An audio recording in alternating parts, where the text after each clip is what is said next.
Massachusetts is facing a housing crisis, and one law, the MBTA Communities Act, is sparking both excitement and controversy.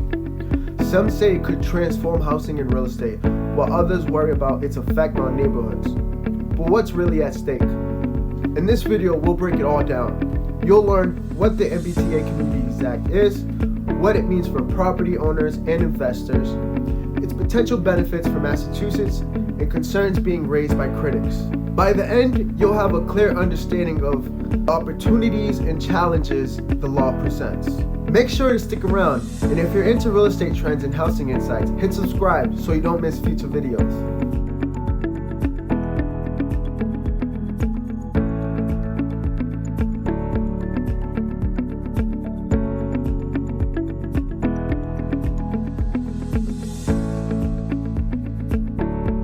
What are MBTA communities?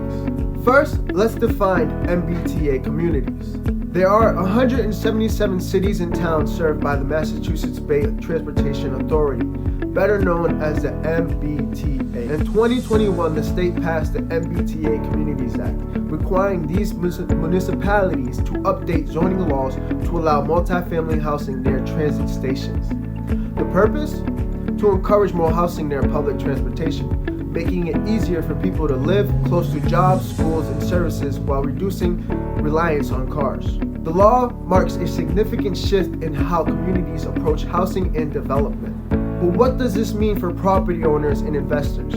Let's dive into the opportunities. Opportunities for property owners and investors. For property owners and investors, the MBTA Community Act presents some unique opportunities. Number one, potential for higher property values. Housing near transit hubs tend to attract demand, which could increase property values over time. Number two, streamlined development process. The act allows multifamily housing as of right, meaning developers can bypass lengthy permitting process. Number three, access to state funding. Communities that comply with the act can qualify for grants and resources to support development projects and infrastructure improvements. This could make transit accessible areas even more appealing to renters and buyers, especially those seeking convenience and affordability. But the act isn't just about real estate opportunities. It also aims to tackle bigger issues across the state. The MBTA Communities Act is designed to address some of the biggest challenges facing Massachusetts, including housing shortages and sustainability. There are three main goals. Number one, increasing housing supply. By making it easier to build multifamily housing, the law aims to provide more options to families and individuals struggling to find affordable homes. Number two, promote transit-oriented living. Housing near public transit can reduce car dependency, lower traffic congestion, and support environmental sustainability. Number three, boost local economy. Expanding housing stock could attract new residents, leading to increased spending at local businesses and creating stronger communities. These goals align with larger efforts to create more sustainable, connected communities across the state. However, not everyone sees the act in a positive light.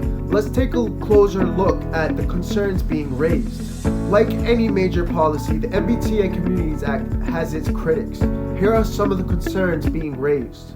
That has divided communities across the Commonwealth. Is it a Trojan horse for developers to come in and build? 177 communities along MBTA routes must comply with the state's mandate to create multifamily housing. 59 communities have passed zoning laws to comply with the state, but roughly 10 communities have voted down the act, some willing to fight the law even in court and risk millions in state funding, all to maintain local control over zoning and housing. One of the concerns being raised is changes community character. Some residents worry that denser development could change the look and feel of their neighborhoods, particularly in areas with single-family homes.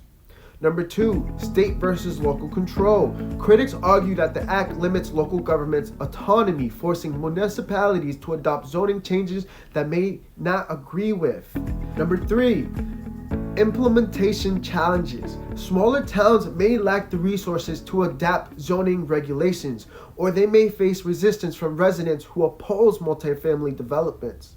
These concerns highlight the tension between statewide goals and local priorities, making it clear that the Act's implementation will require thoughtful planning and collaboration.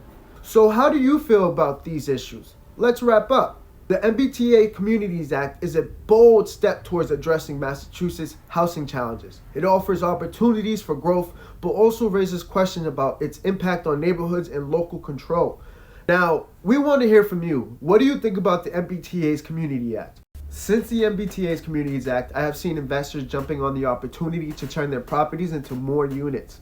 I feel this is a great way to add an additional unit and not have too much backlash from zoning or building departments. Anyone who is interested in expanding their unit should look into this to see if they can benefit from it. Now, we want to hear from you. What do you think about the MBTA's Communities Act? Do you see it as a solution to the housing crisis, or do you have concerns about how it might affect your community? Let us know in the comments below. Your perspective matters. And if you found this video helpful, don't forget to like this video, hit subscribe for more real estate insights, and share this with someone who might want to learn more about this important topic. Thanks for watching, and I'll see you in the next video.